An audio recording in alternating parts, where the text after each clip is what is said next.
E aí, tudo bem? Já investiu hoje? Hoje eu estou aqui num cenário totalmente diferente. Estou com uma pessoa aqui ilustre ao meu lado. Ô, louco. Se apresente, Pit Money, porque é claro que não vai fazer nenhum sentido você se apresentar, porque todo assim? mundo que está no meu canal é que te conhece, mas fala aí quem é você Um bando e de o gente. que eu faço aqui. O que você faz O aqui? que faço? Tamo eu junto aqui. nessa espelunca chamada Inside, É a nóis. espelunca mais gourmet do mercado financeiro. Olha aí. Mas não é aquele gourmet sem conteúdo. Aqui temos conteúdo também, então, além de apresentável, temos um escritório extremamente eficiente na hora de atendermos os clientes. É o projeto da minha vida e você foi a primeira pessoa contratada Que para isso. fazer parte desse time, cara. É nóis. Eu Tamo junto, vai. Eu Tô só com não me Covid. sentiria lisonjeado É nóis. porque eu sei que eu sou um dos sócios. É. Falando pelos meus 3 outros sócios, eu me sentiria lisonjeado de ser o primeiro contratado da Inside. Veio para fazer uma entrevista e terminou contratado. Então o mérito é nóis. seu. Hoje a gente vai falar sobre Fleury. A gente estava conversando sobre Fleury lá no canal dele, então se você não assistiu ainda o vídeo sobre Fleury, a gente conversou sobre 5 pontos aí importantes, né, de Fleury. A gente falou sobre crescimento, saúde financeira, rentabilidade, lucratividade e dividendos. E agora a gente vai conversar sobre valuation. Valuation. O que você acha de valuation? Pit Money. Eu acho que eu não sei fazer. É nóis então. Então vamos É lá. por isso que nós estamos aqui. Além de a gente ser amigo, o que é muito importante, porque eu não gosto de pessoas desgraçadas ao meu redor, mas você é um cara que manja muito. Ô, louco. E quando eu falei que valuation era chutation, eu sempre me retrato, porque eu falei bosta. No passado, é tipo a Gretchen, que já mostrou muito mais do que deveria muitas Entendi. vezes e fez merda durante a carreira. Você tem que ficar se retratando sempre. E eu tô aqui para me retratar. Ô, louco. Já chamei valuation de chutation diversas vezes. Tem um componente de chutar, de estimação, digamos Sim. assim. Você tem um vocabulário muito mais vasto que o meu. Ô, louco. De estimativa. Muito grande. Uhum. E eu sou um péssimo estimador, digamos assim. Ô, louco. Mas você estima muito bem. E você desenvolveu um método justamente para não ter que estimar sempre com muita precisão. Você Isso. objetivou o que era subjetivo, procede? É isso aí. Procede. Na verdade, a intenção era que a gente excluísse a subjetividade. É claro que excluir completamente não dá. Perde a mas- graça do negócio também. Exatamente, mas a tentativa aqui é deixar o negócio até mais simples, né? Porque... E mais racional também. Exatamente, até mais racional. Porque, é claro, se você pega uma empresa que o mercado está precificando que ela vai ter um crescimento de 10% ao ano, sendo que nos últimos 5 anos ela teve um crescimento de 5%, isso é totalmente irracional, não vale Sim. a pena você pagar um preço desse, né? Uhum. Vamos lá falar sobre o Snowflake de Fleury na parte de valuation. Eu acredito que deve estar aparecendo agora na tela para você. E vamos começar falando sobre Graham. Benjamin Graham, que fez uma fórmula animal, né, que funcionava muito lá na época dele, só que hoje em dia talvez não funcione muito, né? É porque tinha muito mais empresa do setor industrial, né? Sim. Então, o crescimento de uma indústria, ela depende de muitos fatores que você não consegue crescer com a velocidade de uma empresa de tecnologia, por exemplo. Então, Exatamente. talvez seja uma fórmula um tanto quanto ultrapassada nos dias de hoje, mas explica melhor. Eu sei que tem uma raiz quadrada, eu sei que tem um 22,5 aí no meio. É basicamente isso, é a raiz quadrada de 22,5 vezes o valor patrimonial por ação vezes o lucro por ação. É isso, fechou. Tá, o E aí 22,5 vem do 1,5 vezes 15, procede?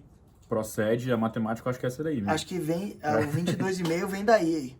Que basicamente o que ele fala? Que você não pode ter um PL muito grande e um PL e um PVP. VPA, Isso, PVP. um PVP muito, muito grande também. Então você não deveria pagar mais do que 1,5 vezes o patrimônio da Isso. empresa e você não deveria pagar mais de 15 vezes o EBITDA, se não me engano. O lucro. O O lucro isso. por ação. Exatamente. Então a fórmula fala basicamente isso, para variar. Isso. Já dei uma gafe aqui com menos de 5 minutos de gravação. isso. Mas é por isso que eu sou um convidado. O convidado não tem que saber nada. Eu sou o Louro José das finanças. Eu tô no canal de todo mundo falando bosta. E é um Louro José diferenciado, porque o O Louro José não bebe uísque. O original não bebe uísque e não sabe de mercado financeiro. Não sabe. Não Então, sabe nem cozinhar uns repolhos. Então é isso. E basicamente essa é a fórmula do valor intrínseco de Graham. E a gente usa ela para ter um norte. Porque. Do quanto valeria uma ação. É claro, porque assim, vão ter empresas que vai funcionar e vão ter outras empresas que não vai funcionar. E a gente traz porque é uma análise objetiva e não subjetiva, né? Não adianta a gente pegar e falar, não funcionou com essa empresa, então eu vou deixar de lado. E aí, quando funcionar, eu vou trazer, né? Isso vai quebrar o ciclo da objetividade. Então, eu trago aqui que é para ver se funciona. E, nesse caso, não funcionou. Tá. Mas vamos pro próximo. O próximo é o PEG Ratio. Fala aí da maneira mais americana. Price to Earnings Growth Ratio. Raiz. Que isso? Ô, louco, desculpa, eu sou fluente. O cara aqui é nativo. Whatever. É nativo. Mas você nasceu nos Estados Unidos, não sei? Eu nasci em Massachusetts, no entendi. interior, caçando. Meu pai era um caçador de jacarés Com e certeza. ele me importou. nóis. Ratio é raiz, né? É uma razão. Razão, isso. Razão de Price to Earnings Growth. E os americanos têm essa mania de falar tudo de trás para frente. Então, Isso aí. growth é crescimento, ratio é razão. É uma razão de crescimento do preço Sobre por earnings, que significa lucro. Exatamente. Então, é o tanto que cresceu essa bagaça nos últimos 3 anos e 5 anos. Isso. Mas aí já entra o componente preço, porque estamos falando de valuation e claro. não de qualquer outra coisa. Explica um pouco mais para Então, esse indicador, ele é um indicador que eu gosto muito, que ele fala basicamente o seguinte: a gente coloca o PL no numerador e a gente coloca o crescimento no denominador. Então a gente vai comparar basicamente quanto que o mercado está estimando de crescimento com o PL atual. Então a gente faz essa comparação. E aí é legal que nesse caso de Fleury, como o crescimento nos últimos 3 anos não foi tão grande comparado com o crescimento dos últimos 5 anos, o PEG Ratio de 3 anos ficou muito esticado, o PEG Ratio de 5 anos ficou bem razoável, só que o que a gente pode tirar por não ter passado, né? Os dois não passaram. É melhor, maior ou menor esse indicador? É melhor menor. É Então, importante falar isso. exatamente. Quanto menor, melhor. Aham. Então, quanto mais barato o PEG Ratio vai estar menor. Então, mais Sempre que próximo tem de o zero, preço melhor. no numerador, melhor, Isso, né? A não ser que seja uma empresa bosta. exatamente. Mas não é o caso de Fleury, aparentemente. Não, que é uma empresa muito boa. A gente já falou sobre isso no canal dele. É uma empresa top. E então, o que a gente pode tirar de conclusão? Que basicamente o mercado está estimando que o crescimento dos lucros nos próximos 5 anos vai ser maior que o crescimento dos lucros nos últimos 5 anos. É basicamente isso que a gente está falando aqui nessa fórmula. Por quê? Porque nos últimos 5 anos não chegou, não bateu na minha meta de valuation aqui, de indicador. Mas se a gente colocar um número maior, por exemplo, se o crescimento fosse de 30% e aí chegou nesse número, se a gente colocar 40% ao invés de 30%, vai bater, vai dar certo, vai ficar barato. Mas você não fica manipulando só pra bater, né, seu danado? Exatamente, eu não Por isso que manipulo. você foi contratado. Eu Entre deixo- várias outras coisas. Eu deixo sempre de maneira super objetiva. Então é isso que a gente pode entender, né, desse indicador. Os próximos indicadores, e aí eu vou falar de maneira conjunta, eles são uma comparação. Né? Eles são você comparando ou a empresa com ela mesma Ou com seus pares. ou com seus pares. E aí eu trago tanto Nacionais e internacionais. Ele é tanto os muito pares chique. nacionais quanto os internacionais. Você é chique. É nóis. E aí, por que eu faço isso? Porque, obviamente, o dinheiro flui muito rápido de um país para o outro, então não adianta a gente comparar só com os nacionais, tem que comparar também com os internacionais. E, eu faço essa comparação tanto com a própria empresa, com o passado dela, quanto com os pares internacionais. Aham. Mas, por último, Ô, louco. vem aí Os 2 últimos indicadores ali. os 2 últimos indicadores que são diferentes. Eles são diferentes Preço porque... justo. Você é o xerife do valuation. Você consegue atribuir um preço justo? Eu consigo Não. consigo atribuir um preço justo Consigo sem nenhuma margem de erro. Não, Você tá como- parecendo o Datafolha. com margem de erro. A margem de erro existe. Mas o que a gente faz aqui é a gente pegar basicamente histórico dessa empresa e de outras empresas. Qual a diferença dos dois últimos, e aí já até me perguntaram sobre isso no meu Instagram, e agora eu vou explicar com mais detalhes como é que funciona cada uma dessas duas. Mas fala do seu Instagram primeiro. O meu Instagram é Fernando H. Mag, então me sigam lá. E fala do seu Instagram também. Lucas Pitt. É nóis. Então sigam nós dois. Então, segue mais ele. Nós dois. Tem mais a agregar. E então, qual é a diferença dos dois? A gente vê que o primeiro é preço justo no método de crescimento do ROI e o segundo é no método de crescimento do lucro líquido. Que é só o que interessa para o investidor. Será? Não sei, eu não sei nada, tô aqui para aprender. Às vezes pode ser que não. Às vezes pode ser que fluxo de caixa seja mais importante. Que desgraçado. Fica aí o questionamento na cabeça de todo mundo. Só que basicamente o que eu faço nesses dois... Os dois são binários de 0 a 3 ou um é binário de 0 a 1? Isso, os dois eles são binários de 0 a 3. Tá. Então, se passa é 3, se não passa é 0. Tá. E aí, por que eu dou essa importância maior? Porque é óbvio que essas duas formas, elas são mais precisas do que, por exemplo, o valor intrínseco de Graham. Mas e se você estimar errado, é mais impreciso? Só que não prejudica. Por quê? Porque é 0.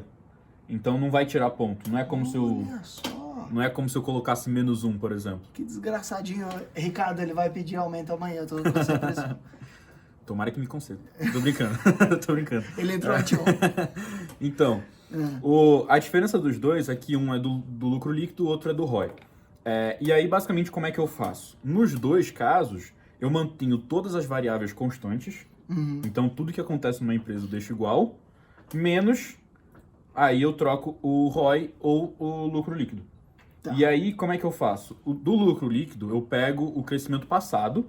Então, vamos supor, nos últimos 5 anos a empresa cresceu 30%, vamos supor. Então, eu estimo que nos próximos 5 ou 10 anos, aí depende da empresa que eu estou falando, eu vou estimar um crescimento de 30%. Porque ela não cresceu 30%? Nos últimos 5. Sim, nos últimos 5. Mas não ano sobre ano. Nos últimos... Hoje, comparado com 5 anos atrás. Isso, exatamente. Não é um crescimento composto. Não é um CAGR. Poderia ser também. Funciona da mesma forma. Eu tô te dando um cutuco aqui para você melhorar o seu modelo, que tá impreciso, mas tudo bem. Mas funciona da mesma forma. A intenção é pegar o crescimento passado e jogar para frente. Então, se jogar para frente, se a empresa continuar com o mesmo crescimento, ela vai ter um preço. Sim. E aí é isso que acontece. Eu pego o lucro líquido, falo que ele vai crescer a mesma taxa que ele cresceu antes, e aí eu trago tudo isso a valor presente e eu chego no preço. Você usa 5 anos, então? 5 anos, eu acho que é mais preciso. Uma média dos 5 anos. Exatamente. Tá. E no ROI, eu faço uma análise diferente. No ROI, eu não analiso o passado da empresa, eu analiso a média internacional. Então vamos supor, uma empresa que tem um ROI de 10%. Só que, internacionalmente falando, a média das outras empresas do mesmo segmento são de, por exemplo, 12%. Sim. Então, o que eu estimo? Eu estimo, faz sentido que no longo prazo o ROI seja igual. Então, eu coloco o mesmo ROI das empresas internacionais nessa empresa que eu estou estimando. E aí eu chego no valor justo também. Então, é uma forma bem mais objetiva, porque eu não vou falar assim, eu acho que esse ROI aqui está muito alto, está muito baixo. Não, eu pego o ROI médio das empresas internacionais e eu jogo na fórmula. E aí ele me retorna um preço justo. E até onde eu lembro, no fluxo de caixa descontado, tem que usar uma taxa livre de risco, certo? Perfeito. Você usa a Selic de hoje ou você usa a Selic de antes do plano real para que faça tudo caber no seu valuation? Nenhum dos dois. Ô, louco, o que você usa? Eu Conta uso pra nós. a taxa de risco. Para! Você vai ter que comentar aqui embaixo. Não, brincadeira. Não vai ter... Quando atingirmos 100 comentários, a gente fala da mesma forma. Não. Basicamente, o que eu uso? Eu uso a taxa livre de risco do governo americano. E para isso eu uso um bond de 30 anos. Ou Treasury Yield. Que isso? Esse cara é... Eu me formei em 2010. E aí, eu uso esse título de 30 anos do governo americano, só que eu faço a adaptação para o Brasil, obviamente. Então, eu pego esse título do governo americano e vejo quanto é que ele está pagando. Sim. Depois, eu somo com o risco país. O risco país, para quem não sabe, existe um indicador para calcular o risco do Brasil, que é o MB+. que ele vai calcular quanto que as pessoas estão prevendo aí de risco no país. Então, eu não mexo nada, eu só pego o número lá. E aí, eu falo o seguinte, bom, esse é o título mais seguro do mundo, que é do governo americano. Eu somo com o risco do Brasil, que é, né, o número de considerável. flexões que eu conseguiria fazer devido ao meu porte atlético. Exatamente. 45. Não vou pegar Covid. É. E aí é exatamente isso. Eu trago para o risco do país e aí eu chego mais ou menos no valor que é o ativo livre de risco. E é assim que eu trago o valor presente. Caramba, eu achei que você só colocava qualquer número ali. Não tem bagunça aqui. O Não negócio tem aqui bagunça? sério.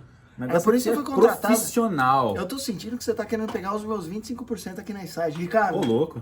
eu estou com a participação ameaçada? Ô, louco. A Então tem resposta chance. foi, talvez, cara, você piore suas análises, senão você perderá alguns dentes. Vou começar a colocar subjetividade na análise, então. Bom, é isso. É isso. Mais Quem alguma quiser dúvida? ver os outros 5/6 dessa análise, cola lá no meu canal. Fleury, que tem a mesma nota de Engie, né? Ô, louco. Já vamos dar um spoiler aqui. Spoiler foda-se. aqui, então, pra quem tá assistindo já sabe, Fleury tem a mesma nota de Engie. Isso hoje, obviamente, porque... E até nas casas decimais, é até isso? nas casas 61. decimais. 61. 61,9 é a nota de Engie e é a nota de Fleury. Que não estão no mesmo setor. Claro. Que Não é a mesma coisa. não é a mesma coisa, não tem a mesma lucratividade, rentabilidade, Sim, é crescimento. diferente. Totalmente diferente. Mas aparentemente, empresas que são duplamente gostosinhas de se investir. Sim. E que você pode confiar também. Qual que você dá mais peso? Já que é o vídeo dos spoilers, você dá o spoiler. Qual que você gosta mais? Eu Engie ou Fleury? gosto mais de Engie. Você é um danadinho, você tá pensando em dividendo, né, safado? Eu gosto muito de dividendo. Quando o cara é bilionário, ele pensa no dinheiro que está entrando. Então Desculpa. tá errado. Então eu tô pensando Mais errado. um spoiler aqui pra você. Eu tô pensando errado. Mas basicamente é isso. Como já foi dito, entre no canal do Pitch pra ver o restante do vídeo. E é isso. Mais alguma coisa? Quer falar alguma coisa aí? O canal é seu, eu só fico aqui falando bosta. Então, se você gostou do vídeo, por favor, curta e compartilhe para que a gente consiga alcançar cada vez mais pessoas e levar a educação financeira para mais gente. Então, Que valeu, bom, moço. muito abraço. Valeu, rapaziada.